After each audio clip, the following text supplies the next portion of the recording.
I've been all over the place. I've been in California, LA, I've been in San Diego, I've been all over the place. Training or just kind of detoxing? Yeah, well, I train here and there, and I train at certain, gyms, and just getting some stuff, taken care of before I really have to go into like a hardcore training camp for the next fight. So. Right. All right. So when's it happening? Well, what is going on here? Because the last time we talked to you, the Elite XC thing was completely up in the air. You had guys breaking out of their contract. Now that's been taken care of. They've been purchased. Are you with Strikeforce or you're not? How does this get worked out? It's getting worked out. Let's just put it that way. Nothing's official yet, but there's lots of talk and negotiations going on. So, it's getting worked out. And I would assume this time it's really important because I think the last time you didn't get a great deal. I think you would admit to that you did not. Your pay kind of sucked compared to the audience you were bringing in. So are you getting the vibe that they're going to make it right? Coker seems like a pretty reputable guy. Yeah. How tough is it, though? Life for me is pretty good right now. I think that I can get a good contract, better than I would have, ever expected by Coker. I think that he's going to be cooperative, and so we're just hashing out the details right now. I got a chance to sit down with Lorenzo and Dana, which was really cool. That they had me in for a meeting. I was like, what am I doing sitting here right now? It's crazy. So tell us about that meeting, because that's intriguing.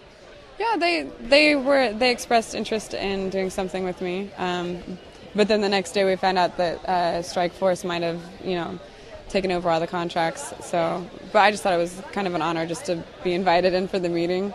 So that timing's a little odd. That you were literally opening possible negotiations with Zuffa. Yeah. And then they were purchased, huh?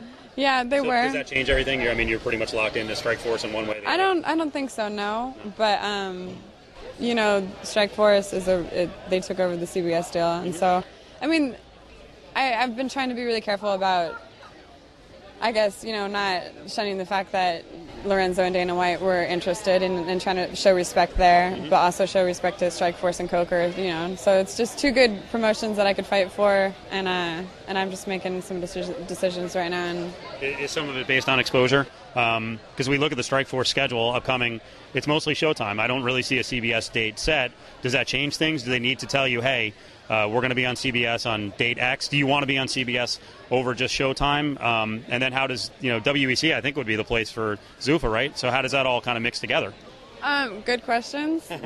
All very good questions. I think that for me, CBS is always a great thing, WEC is always a great thing, and Showtime's a great thing. So all those are three big stages. Even if we could pull off something on the UFC, that would be crazy, Is that a possibility? Did they mention that? Do you actually get on UFC on pay-per-view? I think that it could have been a possibility, but you know what? You never know until you figure things out with the contracts, and we're just trying to make the right decisions right there. It's just cool that all those things might have been possibilities. Whether I go wherever or not, we'll figure it out. All right, give me a target date for the next fight. Probably I'm thinking sometime in August. Okay. Yeah. So I'm gonna just chill and take the next 4 months to just really improve technique, and I've just been getting my mind right and keeping it right, and a little more dating. Detoxing, right? You're done with the detoxing? You ready to start throwing again? Yeah. Okay. Yeah, I'm really definitely ready to get back into the gym and go to the next level. All right. Well, I tried. She's a tough nut to crack. She's a vault, and one time she lost it and did the worm in the skirt. That's probably the last time you're ever going to make that mistake again. No drinking, nothing. That's it, right? No. Now you've learned your lesson. She's tough. Yeah, I've been in a rehab for the last month. I've been in my own personal rehab, away from people, away from parties, away from everything for the last month, and I think that's been really healthy. So I'm I come back out in public, I'm like, oh my gosh, people, People like you. I love people too. People are what probably drive me right now, because there's a lot of people that just are very inspired, and so that's probably keeping me out there. Keeping me alive. Appreciate it. Hopefully she's back in August. Yeah, soon, yeah.